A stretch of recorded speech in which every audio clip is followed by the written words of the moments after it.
Okay, let's be real for a second.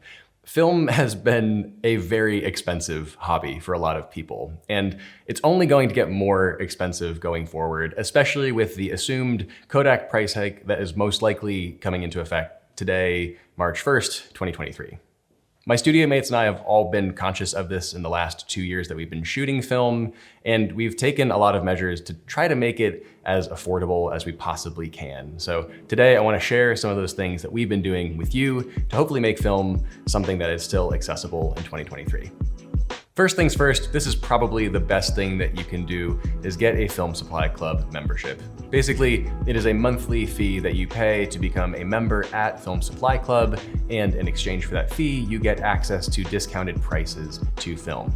This is easily the most direct way that you can literally save money buying film, and they even have 3 different tiered options depending on the amount that you want to shoot that you can pay per month. So highly recommend using Film Supply Club. We've been using that for over a year now, and we've saved so much money on rolls of film by using it.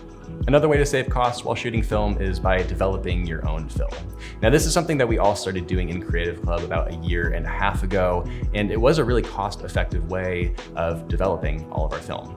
However, we have since moved away from that model, specifically because all of us started shooting so much that it kind of became impractical for all of us to be developing all of our own film all of the time. So while that is a really great method for maybe smaller volume shooters, or if you're just starting out, the recent method that we have really grown attached to is just using a local film lab. Now, there's a couple advantages that come with this, and the biggest one is probably timing.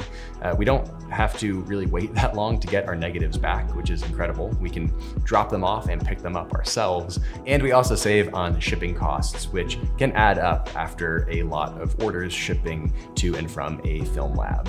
Now, like I just glossed over, we don't actually get our film scanned by our lab. We just get it developed. And that is probably the next biggest cost savings that you'll find in this video, which is scanning your own film. We use all negative supply gear in our studio in order to scan our film here. And because we are all professional photographers, of course, we do have a digital camera on hand always to scan our film with.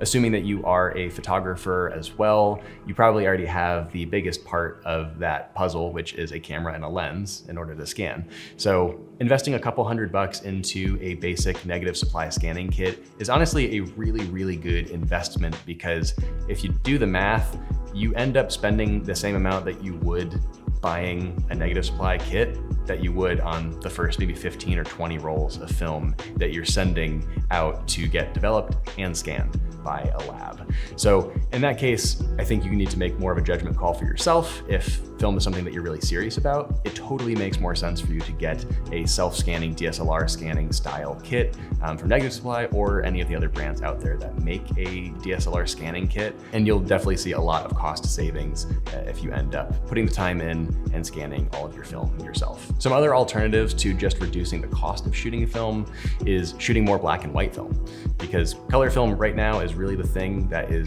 becoming harder and harder to justify spending money on when you start to look at potential costs, looking at anywhere from $15 to $20 to even $25 per roll. It can start to feel kind of bleak. Whereas black and white film is generally a lot less expensive than color film. So if you are maybe open to the idea of shooting more black and white, or just interested in that, that would be a really good way to still get the feeling of film, but also reducing cost.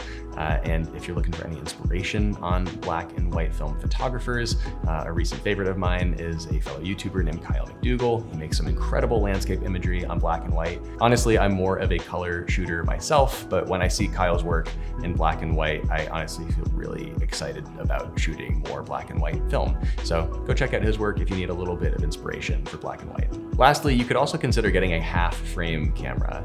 Now, there are a bunch that you could find on eBay, and one that's a little more readily available and made recently is the Kodak Ektar H35. This is a great little half frame camera, and when it says half frame, it literally means it splits all of the frames into 2. So when you put a 36 exposure 35mm roll of film into the camera, you're actually gonna get 72 shots out of that roll. Now it is half the size of a regular negative, so it doesn't have quite the same look and feel as a full frame or 36x24 roll, but you are getting more photos out of it. And if you're a beginner or you're really just shooting film as a fun way to express creativity or document moments with friends, I think this is a really good option. You can pick up one of these cameras for 50 bucks, throw a roll of film in it, and you have 72 photos to play with.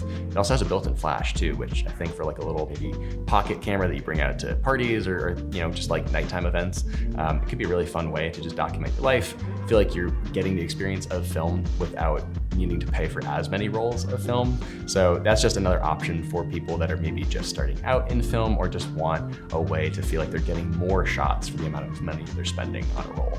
I love the process of film photography so much. I genuinely think it has changed the way that I operate as an artist in the past 2 years that I've been shooting it very actively. And honestly, I just want more people to be able to have that same experience while shooting it.